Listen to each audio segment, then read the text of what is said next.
Денес ќе го читаме текстот од Исаија, пророкот Исаија 6 глава, првиот до 8 стих. Како што гледате, како што гледате, имаме потреба од човек што се разбира од компјутери. Така да, да. Јас ќе ве замолам да станете и го читаме текстот Исаја 6 глава 1 до 8 стих, кој вели вака. Во годината кога умре цар Озија, јас го видов Господа седнат на престолот висок и издигнат, а полите на облеката негова го исполнеа целиот храм. Околу него стоја серафими, секој од нив имаше по 6 крилја, со 2 секој го криеше лицето свое, со 2 други ги криеше нозете своји, а со 2 леташе. И викаа еден кон друг и велеа: Свет, свет, свет е Господ Саваот. Целата земја е полна со неговата слава. И се разниша горништето на вратите од гласот на оние што викаа и домот се исполни со дим. И реков: тешко мене, зашто сум човек со нечиста уста и живеам среди народ исто така со нечиста уста. А очите мои го видоа царот, Господ Саваот. Тогаш долета до мене еден од серафимите со разгорен јаглен во раката што го беше зел со клешти од жетвеникот. Се допре до устата моја и ми рече: ете, тоа се допре до устата твоја и твоето беззаконие се оттргна од тебе, или вината твоја се очисти, гревот твој се очисти. И го чув гласот на Господ кој рече: кого да испратам и кој ќе отиде за нас? А јас реков: еве ме мене, испрати ме мене. Амин. Може да седнете.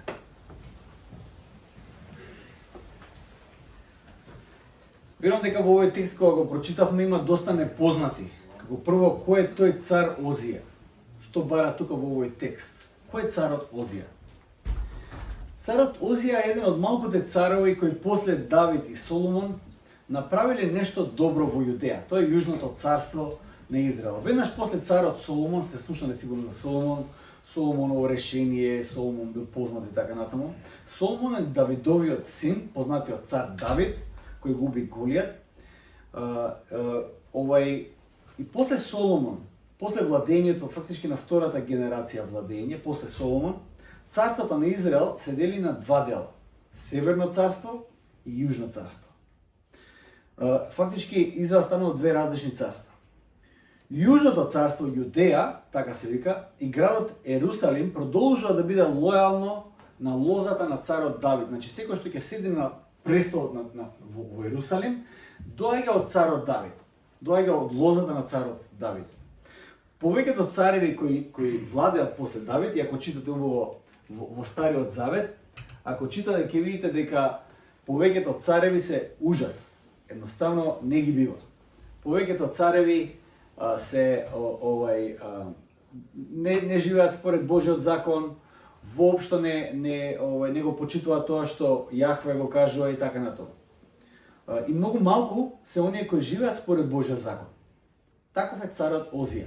Стариот Завет вика тој живееше тој е цар според Божјото срце и одеше по патеките на неговиот татко Давид. Според сите записи тој цар бил одличен цар. Не само што го следи Господ, тој го обновува царството Јуда. Знаете, после распадот кога се дели Југославија кај нас, на земјите им требаше малку повеќе време транзиција за да се оправат. Например, ние сме во 30 години транзиција и уште не сме оправени.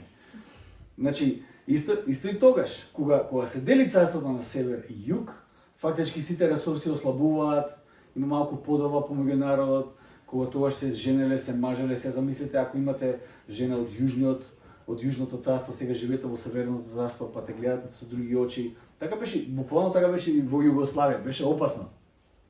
И тогаш имало такви работи. Но тој цар Озија го подобрува јужното царство, тој го обновува и го расширува на сите страни. Неговото владење се расширува на секаде. Ерусалим, главниот град, го утврдува многу добро. И ако сте виделе на оние стари филмови, каде што, например, сега кога гледам Lord of the Rings или некои стари филмови, кој ќе видам дека имаат катапулти и ово, викам па само може ги имале тоа у среден век, ама многу постаро време го немале. Ама видите што пише во втора летописи 26:15. Вели вака, што направи царот Озија? Направи во Иерусалим вешто измислени машини да стојат на кулите и јаглите, за да фрлаат со нив стрели и големи камења.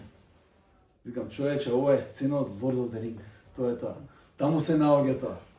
И се прочу името негово далеко, зашто се беше затвршил чудно и беше станал многу силен. За еден таков цар станал збор. Тој цар умира после многу време владење, а со него умира и голем дел од надежта и сигурноста.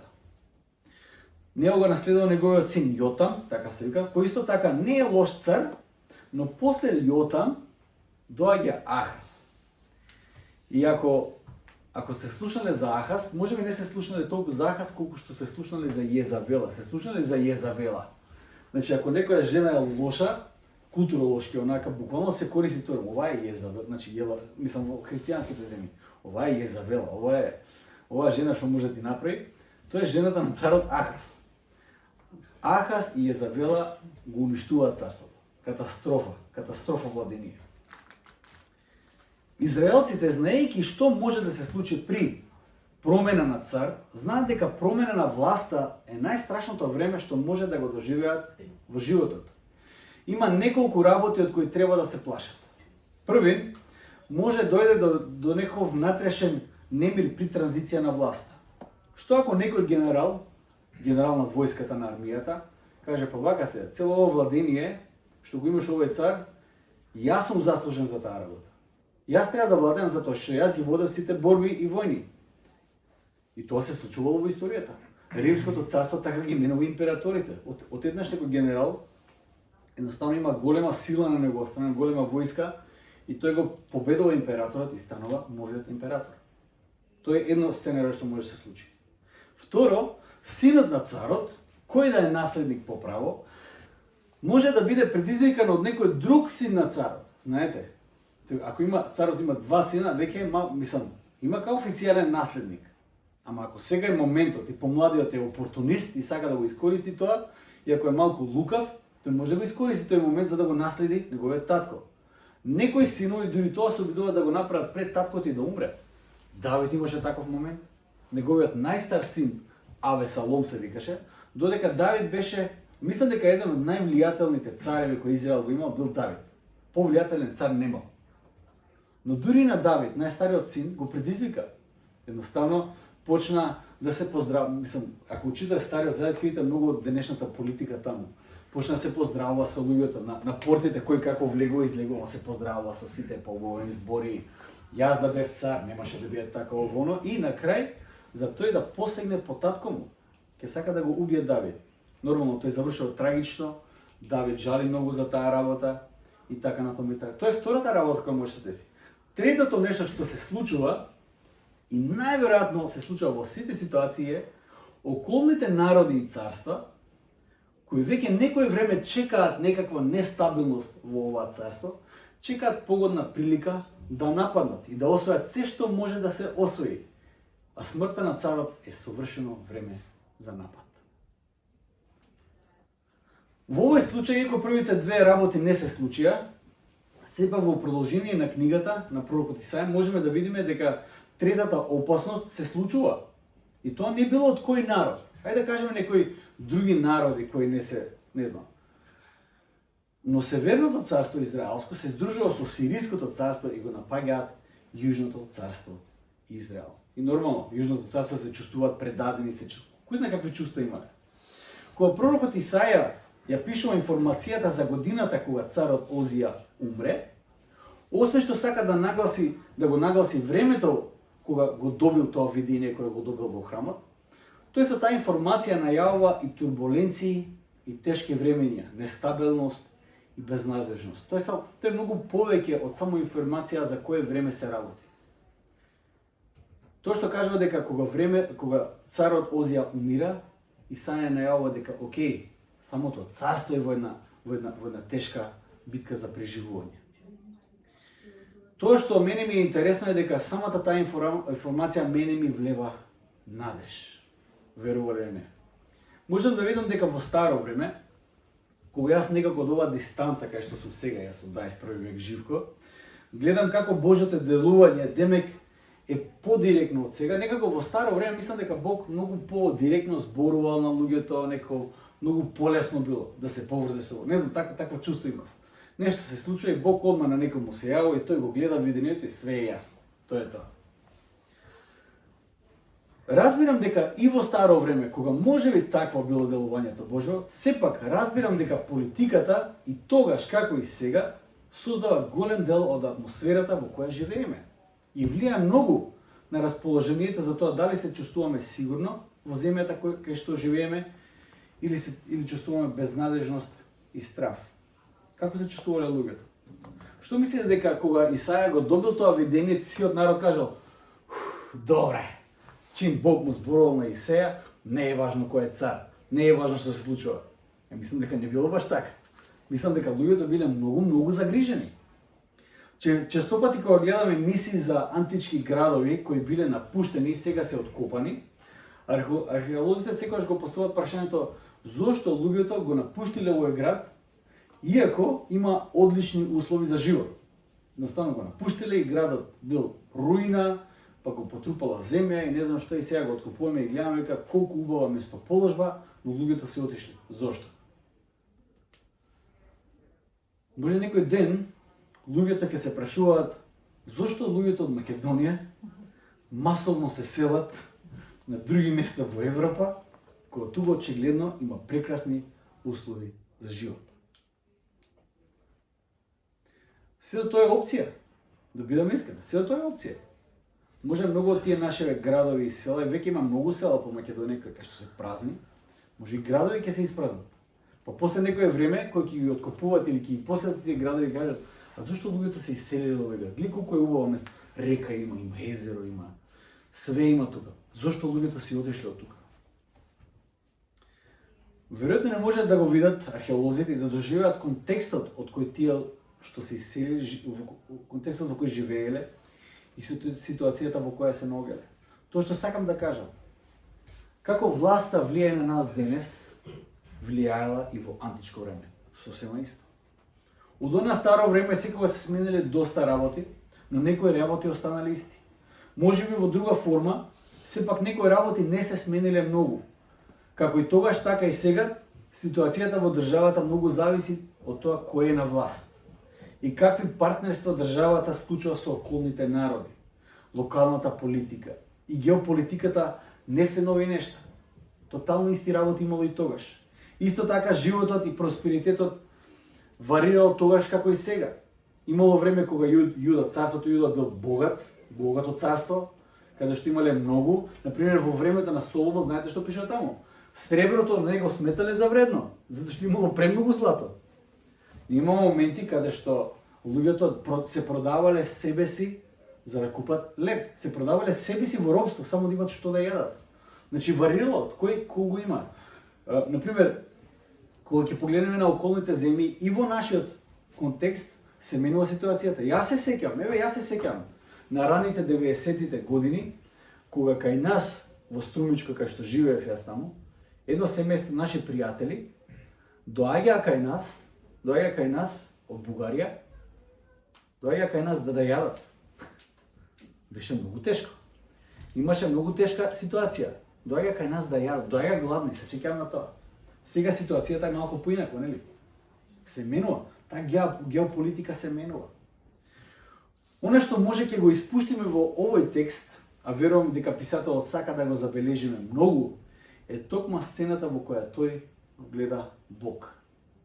Има една паралела таму што пророкот Исаија ја става. Интересно е дека кога евреите пишуваат нешто, сите ние имаме некоја форма на пишување. Ние македонци многу се фалиме со нашата поезија и треба да се фалиме, прекрасна поезија имаме. Прекрасен јазик имаме за ритмика во поезијата. Но евреите користат една стилска фигура која се вика, која е репетиции, се вика кајастички структури, каде што ни репетираат некои работи, повторуваат со тоа што сакат да нагласат нешто. И да кажеме, што повторува пророкот Исаја во одреден момент. Вели вака, почнува вака, еден мал дел почнува и завршува со една фраза. Во годината кога умре цар Озија, јас го видов Господа. И 6 стих завршува со: очите моите го видоа царот, Господ Саваот. Со тоа не ви значи кој знае што сега, тоа што го читам. Но Исаја додека ја пише ова визија што ја гледа, што има на отворено небо, и престолот на кој седи Господ, тој разбира една важна работа. Може би Јуда имал добар цар. Царството Јуда имал добар цар, Озија. Но оној кој од секојаш владее е оној вистинскиот цар кој може би не го гледаме така јасно секојдневно, а тоа е Господ Саваот. Почнува вака: во годината кога умира цар Озија, славниот цар Озија, јас го гледам Господа. И завршува: очите мои го видоа кој? Го видоа вистинскиот цар, а тоа е Господ Саваот. Господ на воинствата, Господ на народите, тоа значи Господ Саваот. Во овој момент Исаја добива вистински поглед на таа геополитика во која живее. Без разлика на што и да се случи, кој да дојде на власт, каква и да биде ситуацијата, реалноста е дека Господ владее секогаш. Без разлика на исходот на изборите или кој да седи на денешните центри на моќ во светот, една работа е многу важна. Господ над воинствата владее. Може би нашите очи премногу се вперени кон оние видливи владетели на земјата чие време на владење е многу ограничено и луѓе чија важност поминува буквално за еден мандат од 4 до 8 години. И тоа многу ни влијае. Може би нашиот поглед редно време е да го подигнеме таму каде што лежи вистинската моќ и таму каде што седи вистинскиот владетел, онака како што гледа пророк Исаја, Господ Саваот. Ова приказна и за Исаја е исто толку важна колку што е важна за мене приказната кога за прв пат го слушнав Божиот глас кој ме повика да оставам се, да оставам студии музика, да оставам се живо што се случува во мојот живот и да отидам во ова што сега го правам. За мене тоа беше многу важен момент. Тоа не беше само едно размислување кој јас си мислав како кариера да имам во животот и да го одлучам тоа. Едноставно тоа беше една објава Божја за мене која ме воведе во таа служба и беше многу важна за мене. Ова приказна за Исаја е исто толку важна колку што е важна приказната за апостол Петар, кога со својот татко ловел риби на чамецот и доаѓа Исус и го повикува да го следи. Дојди и следи ме. За Исаја овој момент, после овој момент, геополитиката станува релативна работа. За Петар станува ирелевантно кој седи на престолот во Ерусалим или во Рим, бидејќи на престолот преку кој се одлучува судбината на универзумот седи Бог, Господ на воинствата. И тука завршува приказната. Додека студиравме теологија, со Фани во Осек служавме и во првите години на нашата служба знам дека имавме шанса да заминеме на неколку места. Знаете, има сега како што си одат македонци сега во овој период од Македонија, така имавме и ние шанса да останеме во Хрватска или да заминеме на некое друго место, каде што условите се многу прекрасни. Инфраструктурата е одлична за служење, за што е да е. Црквата е многу поорганизирана, многу поголема, многу поважна улога има во општеството. Јас и Фани во тој момент живеевме во Моноспитово, едно село во Струмица, таму бевме, и служевме во локалната црква колку што можевме и водевме млада локална младинска група и национално служевме со млади и беше прекрасно. На одредени моменти животот ни беше многу чуден. Многу чуден. Имаше ситуации во кои животот не беше баш јасен што правиме ние во животот. Знаете, знам Фредерик тука што ни кажуваше дека кога се преселил од Нью Йорк, пошто живеел таму со години, доаѓа во Црна Гора, вика као некоја ручна, значи 160 ручна креваш. Застана живот, ништо не се случува. Нью Йорк е вака, све нешто се случува. Доаѓаш во Црна Гора, као да застануваш у место. Културен шок. Отприлика таков шок имавме и ние, затоа што ние сме во Моноспитово, таму служиме и бевме инволвирани. Бевме инволвирани и локално во Моноспитово и Струмица, но имавме и доста работи кои ги правевме во Скопје насекаде. Например, јас бев дел од тимот на Визија Фест, фестивал што се организираше во Скопје, знаете.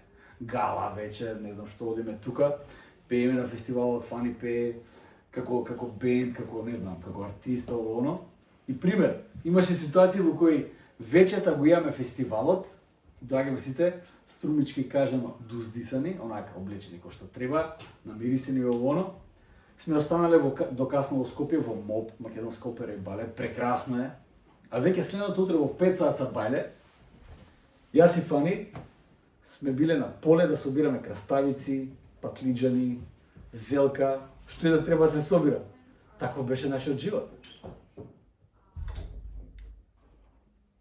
И не дека работата е проблем, воопшто не е проблем работата. Туку контекстите во кои работевме беа толку различни, толку беа као не можеш да ги поврзаш, имавме чувство дека имаме паралелни животи. Имаш тука еден живот, на друго место имаш сосема трети живот. Се молевме и размислувавме за што Бог има за нас, кај ќе одиме, што ќе правиме. Дали може би Бог не повикуваше да одиме на некој друго место каде нашите енергија и време ќе бидат подобро искористени.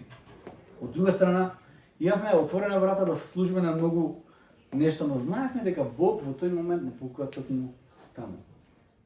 Повторно, Бог ни потврдуваше и објаснуваше дека без разлика на тоа во каква ситуација се наоѓаме, како изгледа нашата околина, без разлика на со какви предизвици ќе се соочиме, без разлика на тоа како нашиот живот и мисија изгледаат сега на површина, па и без разлика на тоа каде се наоѓаме географски, тој владее, тој има контролата и тој има мисија за нас таму каде што се наоѓаме.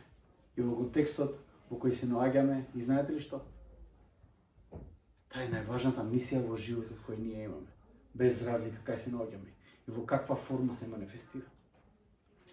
Секогаш кога Господ ни повикува во некаква мисија да служиме, било што да правиме во животот, секогаш ќе дојдеме до проблем и искушенија. Претежно ќе бидат поврзани со околината во која се наоѓаме. Претежно ќе се прашаме дали таа околина ме заслужува мене, дали јас треба да сум тука. Понекогаш човекот продуховува некои своји желби, знаете, ќе додадеме еден духовен елемент за тоа што ние сакаме да го правиме. Кога се наоѓаме во непогодни животни околности, секогаш ќе бидеме под искушение да продуховиме некои наши желби. Тогаш кога ќе ни натежнат животните ситуации, имаме силна желба за нашиот внатрешен глас и нашите внатрешни желби да бидат Божиот глас и Божите желби за нас. Почнуваме да бараме разбирање и потврда од повеќе страни за одлуките кои ги правиме, преку кои мислиме дека ќе избегнеме тешката ситуација, да си олесниме малку во животот. Знаете, кога ќе натежне животот, тоа е првото нешто што ќе сакаш да го направиш. Ќе сакаш да си олесниш малце. Верували или не, тоа е едно од тие работи кои, ако се сеќавате на приказната за Исус. Го имаме Исус кој се раѓа, тој расте, се крштева, или во Јован Крстител го крштева, Исус оди 40 дена на искушение во пустината. И тоа е многу важен момент таму. Во тие искушенија кои ѓаволот му ги дава на Исус, ако можам да сумаризирам во една единствена порека која ѓаволот му ја нуди на Исус, му вика, абе не мора да страдаш, не мора да одиш по тешкиот пат. Има полесен начин да се дојде до таму кај што сакаш. Има полесен начин. Има полесен пат да се дојде до таму. Еве јас ти го нудам. Знаете, му ги нуди тие светските царства. Све му нуди. Има полесен пат. Ѓаволот секогаш нуди скратен пат до задоволство, скратен пат до нешто, скратен пат. Ѓаволот секогаш тоа го нуди. Тогаш кога се случуваме со турбулентно време, може би во тие моменти ќе се запрашате дури, каде е Бог сега? Каде е сега Бог во мојот живот? Каде е сега Бог во оваа ситуација? Каде е Бог сега? Што се случува сега? Ни треба Бог. И доаѓаме до 7 и до 8 стих од овој текст што го читавме. Може би во животот, не знам со какви искушенија се соочувате, затоа што и јас сум човек и јас имам истите искушенија. Може би често пати го замислуваме Бог пасивен. Или може би го замислуваме дистанциран. Едноставно тој, он е Бог, ама он е одсечен од нас. Едноставно го нема во нашиот живот. Сегаш кога има опис на некој видение во Библијата, тоа е интересно што јас можам да го забележам таму. Секогаш кога има видение во Библијата и е опишано тоа што Бог го прави, некаква посебна објава за тоа што се случува позади видливото, можеме да видиме дека Бог е константно активен, константно инволвиран. И тој е ангажиран во нештата кои се случуваат во светот и тоа многу. Тој многу подобро ја разбира геополитиката од нас, верувате ми. И многу подобро го знае исходот на тоа како и на каде ќе тргнат работите. Интересно е кога ќе отворам на time.m, како сте отвориле, имате вести нешто, свет, политика, оно, и помеѓу другите вести и спортот доле, има една голема рубрика со подкасти. Сте го виделе тој момент? Ако отворите тамто, можеме да читаме, може јас сум стар, нема врска. Не знам кај ги зимате вестите во животот, меѓу во социјални медии, од Reels. Како и да јас отворам time.m. И таму има еден куп подкасти и сите голем дел од тие подкасти се занимаваат со геополитика, предвидување на каква ќе биде ситуацијата, разговараме за кој ќе биде исходот на моменталната политика која води Македонија, која води Америка, затоа што многу ни е важно. И тие подкасти таму стојат затоа што алгоритмот на time.mk ги дава најпопуларните кликови. Тоа значи дека македонецот во просек најзаинтересиран е за тие теми. Кој ќе биде исходот од моменталната политичка ситуација. Тоа многу ни е важно. Како што кажа, Бог многу подобро ја познава геополитиката и многу подобро го знае исходот на тоа на каде ќе тргнат работиве. И веќе во 7 глава, после оваа 6 глава, каде што Господ го повикува Исаја да биде пророк, и Исаја одговора, ќе видиме со кој одговор тој одговара. Веќе во 7 глава можеме да видиме дека пред Исаја да помисли што значи и што ќе донесе смртта на Озија, веќе Бог го гледа прегрупирањето и организирањето и издружувањето на двајца непријатели кои ќе тргнат да го освојат Ерусалим, но Господ го знае и исходот веќе на сето тоа. Господ го праќа Исаја како пророк да оди на царот јудејски да му каже: слушај, двајца цареви се здружија, две царства се здружија против тебе и ќе дојдат пред Ерусалим и ќе има голема војска, но не се плаши затоа што нема да успеат. Господ го знае исходот. И се тоа не ја прави и ситуацијата полесна кога ќе видиш таа огромна војска пред твојот град, како едва чека да направиш и најмала грешка. Во контекст на погледот кон Господ Саваот, другите владетели, ова што Исаја го доживува, другите владетели, цареви, кои сака нека стануваат небитни. И доаѓаме до клучниот момент на текстот ради кој постои оваа книга на Исаја, ради кој ние имаме буквално увид во историјата на тој период и ради кој ние изобилуваме со мноштво пророштва, кои не се само за Израел, како народ Божи, туку и за Месијата, тоа што е најважно. И го читаме 8 стих. И го чув гласот на Господ кој рече: кого да испратам и кој ќе отиде за нас? А јас реков: еве ме мене, испрати ме мене. Мисио Деј. Кога добивте билтенот, таму пишува насловот на оваа проповед која се вика Мисио Деј. Тоа е латински израз кој преведено значи на наша Божјата мисија во светот. Има еден концепт кој се вика, кој го нарекуваме една мета наратива, една приказна која е над сите приказни, една приказна која ги движи сите приказни. А тоа е големата приказна, она сеопфатно Божјо делување низ историјата. Тоа е таа Божја мета наратива, Божја приказна над сите, таа Божја, како што нарекуваме, мисио Деј, Божјата мисија во овој свет. Од овој текст што можеме да научиме се 3 нешта. На брзинка ќе поминам преку тие 3 нешта. Прва работа. Бог ужива кога се наоѓа во ситуација кога действува против сите пречки и предизвици. Ја мислам дека Бог, едно од тие работи кои Бог сака да ги прави да решава, како се каже тоа, пазлс. Сложува. Мислам дека ужива тоа да го прави затоа што кога читам писмото, кога некој народ или некоја личност се наоѓа во безизлезна ситуација, викам: тука нема излез, човече, нема шанси. Како ќе излезе таа личност од таа ситуација? Нема шанси. И некој Бог дава излез. Старите грци тоа го викале Deus ex machina.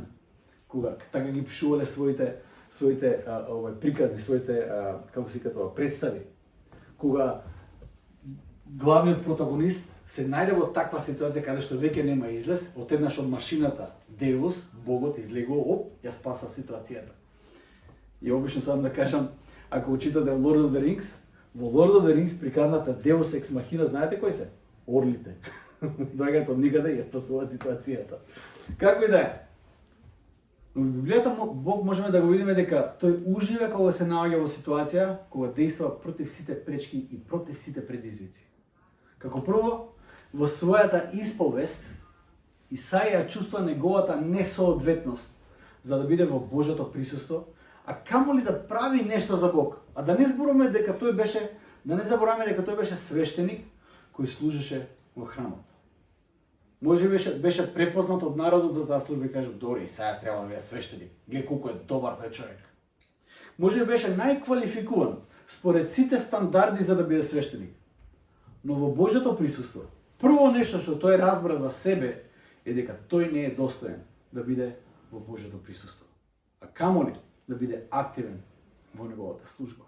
Го гледа Бог, окей, веројатно бил фасциниран од тоа што го гледа, нема зборови, но првото чувство што го има е тешко од мене, затоа што јас сум грешен човек. Тоа е првото чувство кој го има и апостол Петар, кој го среќава Исус. Вика, бега од мене, Господи, затоа што јас сум грешен човек. Тоа е првото чувство кој го добиваме.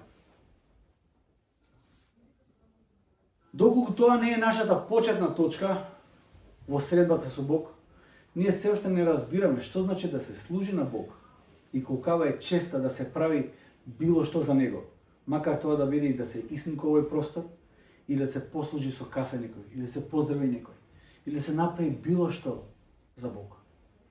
Ако немаме тоа чувство, воопшто не разбираме за што станува збор. Баш неделава со Дори зборував за моментот кога за прв пат верувам дека го искусив Божјото присуство. Искуството беше слично со ова што го почувствува Исаја, а тоа искуство беше вина. Првото чувство кое го имав беше вина. Не затоа што нешто сум направил сега во овој момент, туку беше тоа вина за кој јас сум како личност. Ја видов мојата расипаност. Во Божјото светло ја видов мојата расипаност. Едноставно таков сум јас. Вина која се тргна само со Божјиот допир. Само после Божјиот допир. Исаја можеше да каже, еве мене, испрати мене. Само со Божјиот допир јас можев да кажем, еве мене, испрати мене. Втора работа. Божјата мисија не е само колку да се преживее кога се снајдеш. Треба да разбереме дека преку неговата мисија Господ владее. Господ вистински владее. Земјата и се што е на неја, како што вели псалмистот, му припаѓа на Господ. Земјата не му е хоби на Бог. Разбирате ли? Господ има главна работа и сега земјата му е хоби колку условно време се занимава со нешто, нели? Земјата се наоѓа во центарот и во неја се наоѓа причината за целото негово создание. Знаете ли која е причината на целото Божјо создание? Центарот на Божјото создание. Знаете ли кој е? Човекот. Затоа што во приказната на созданието, врвот на Божјото создание е човекот. Затоа што Бог го создава на негов лик. Човекот е тој кој е создаден на Божји лик. И е круната на неговото создание. Ке бараме низ Вселената многу, како што бараме сега, го пративме телескопот, Джеймс Веб телескопот, така се беше мислам, да ги снима најдалечните галаксии. Но колку повеќе бараме, толку повеќе ќе разбереме колку посебна цел Бог имал за мене и за тебе. Колку посебна цел Бог имал за мене и за тебе. Наместо да се чувствуваме како прашенки во тој голем простор, треба да се чувствуваме како посебно возлюбени, со посебна љубов од Создателот на се. Како што му кажано прво го Териме, те засакав со вечна љубов. Тоа е порака до секое човечко битие. Тоа е порака до тебе, тоа е порака до тебе, до секој еден од вас.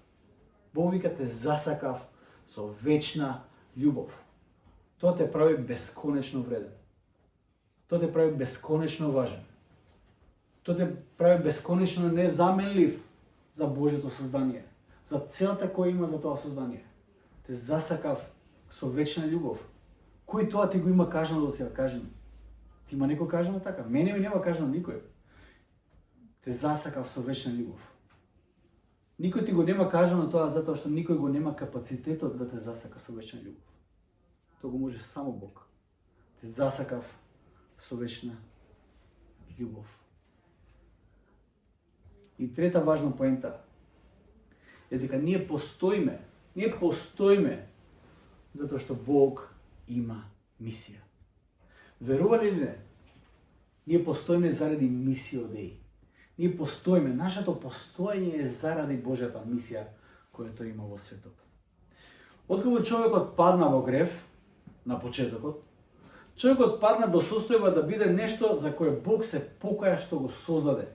Ако читате Битие 6 глава 6 стих вели вака: Бог го гледа човекот, колку е расипан човекот, колку паѓа во катастрофална ситуација, колку човекот почна да се јаде еден со друг, вели Бог се покаја што го создаде човекот. И тука го гледаме Божјото спасение. Тоа е преку Ноe.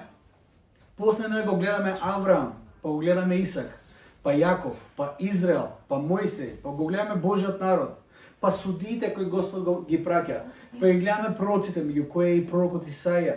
И така се до моментот на Христовото доаѓање, а после Христос ја гледаме и црквата. Може би светот ја игнорира Божјата мисија за земјата. Може би светот ја игнорира мисија Деи, Божјата мисија за ова создание. Но светот се уште постои заради Божјата мисија во него. Верували ли не? А како се манифестира таа Божја мисија? И дали тоа што јас сега го правам има некаква важност? Може би тоа што сега го правиш во светот ти изгледа као тотално небитно. Устедот јас можам сега си правам нешто тука за Бог да се молам. Еве сега викнавме на молитва. Сега да што ќе помогне таа молитва? На Македонија или ова старата атеистичка фраза: не молитва, мотика ни треба. Не молитва. Сега да што ќе помогне таа молитва сега? Дали навистина Бог преку мене може да направи нешто? Дали Бог може да смени нешто во овој контекст во кој се наоѓаме? Сам да ви кажам една приказна за еден случај од почетокот на 20 век. Голем дел од историчарите, во најголем дел од историјата, до почетокот на 20 век, биле 100% сигурни дека Исаја, најголем дел од нив, не кажам сите, но најголем дел од нив, дека книгата на пророкот Исаја, што имаме во Библијата, е напишана, мора да биде напишана после Исус. Временски, хронолошки после Исус. Зошто?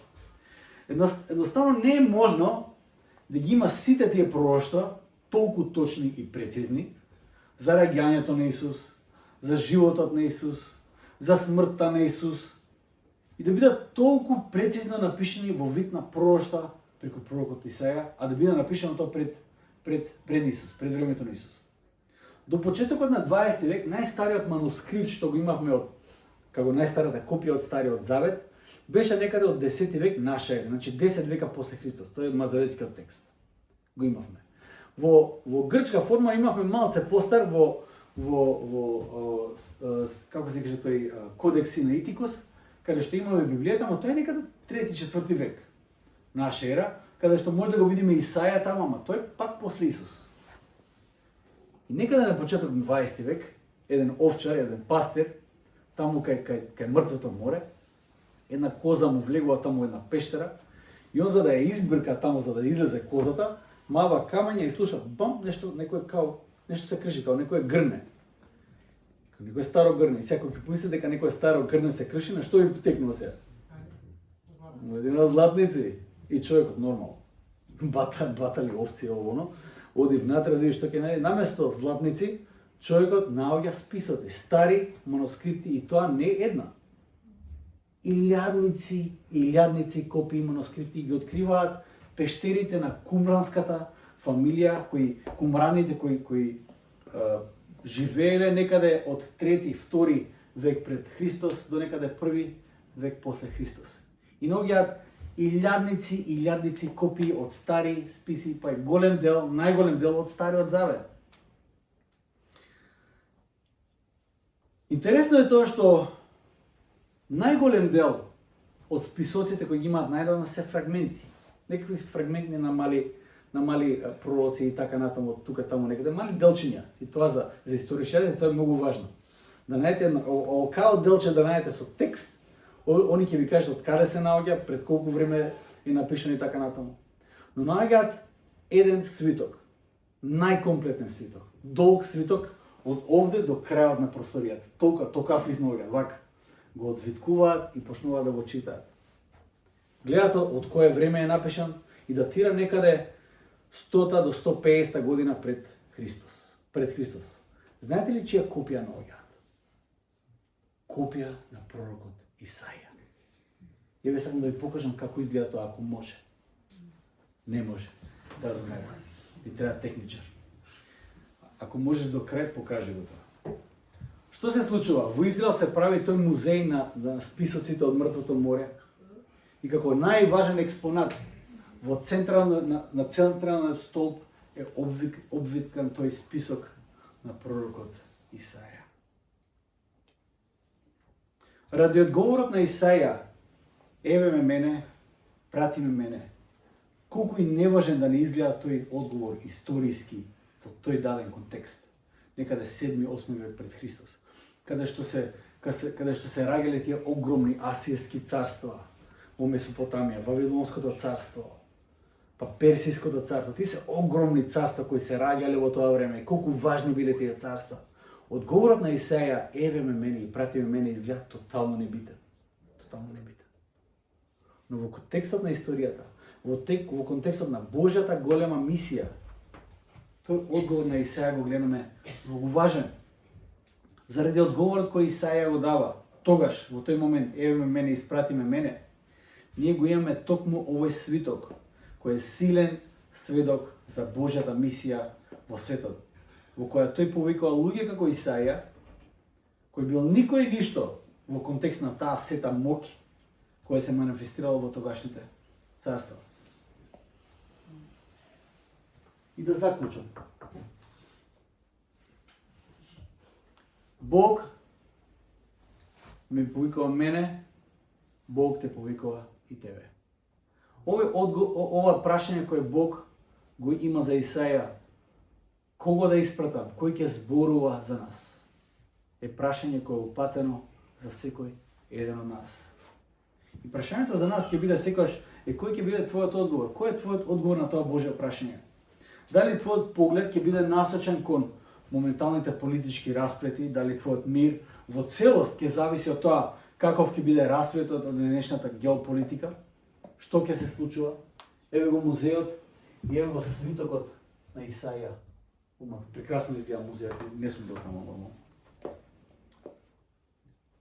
Кој ќе биде твојот одговор на тоа Божјо прашање? Тој предизвик кој Господ го има за секој еден нас. Дали нашите очи ќе бидат вперени кон тој цар, кон оној цар, кон тој председател, кон таа геополитика, кон тие филозофии, или твојот поглед ќе биде насочен кон Бог, кој постојано те повикува да се вклучиш во неговата служба и во неговата мисија, кој всушност вистински го обликува светот околу нас. Многу суптилно, многу смирено го обликува светот околу нас.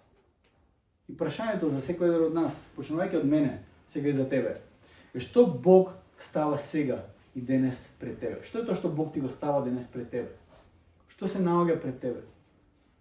Дали е некакво служење во некој контекст? Може би служење во црква. Дали е некој настан, некој настан каде што може да служиш? Дали е некој контекст во кој тој те повикува да служиш на некоја личност? Може би тоа изгледа тотално небитно во овој момент. Наспроти и седа таа огромна геополитика. Но Господ ти ја остава таа одговорност на тебе. Нека не те плашат оние кои денес изгледаат застрашувачки и важни во светот. Бог е Господ Саваот. Тоа е неговата мисија. Бог е оној кој владее секогаш. И тоа треба да ја биде изворот на нашиот мир. Еден познат теолог, Јарослав Пеликан, кој го прашале за воскресението, Кога го прашаш што мислиш ти за воскресението, дали е точно, дали не е точно, ова приказна, дали има лојка, дали нема лојка, он каже овака: ако Исус воскреснал од мртвите, ништо не е важно. А ако Исус не воскреснал од мртвите, ништо не е важно. Не е важно. Затоа што ако Исус не воскреснал од мртвите, тоа што збориме ние тука? Каква лојка има тоа што го правиме ние? Зошто мора да се водиме според одреден овој кодекс на однесување, што и да правиме? Зошто? На кого полагаме ние некаква отчетност? Во конечност. Ако Исус не воскреснал од мртвите, тоаш ништо не е важно. Но ако Исус воскреснал од мртвите, тоаш ништо не е важно. Ова станува централната точка на тоа кои сме ние. Така и за нас. Дали Господ владее вистински, дали јас му служам вистински на Господ, дали Господ му владее со мојот живот или не владее со мојот живот. Од каде го црпам јас мојот мир? Од каде го црпам јас моето спасение? Од каде, кон каде јас го свртам својот поглед секогаш кога доаѓаат проблеми во животот? Јас се надевам и се молам да Господ е владетел, како што бил за Исаја во тој момент. Може би почнам со царот Озија, кој бил добар цар. Но Исаја завршува дека царот кој вистински владее е Господ Саваот. И нека тоа биде одговорот на секој еден од нас. Ајде се молиме за крај.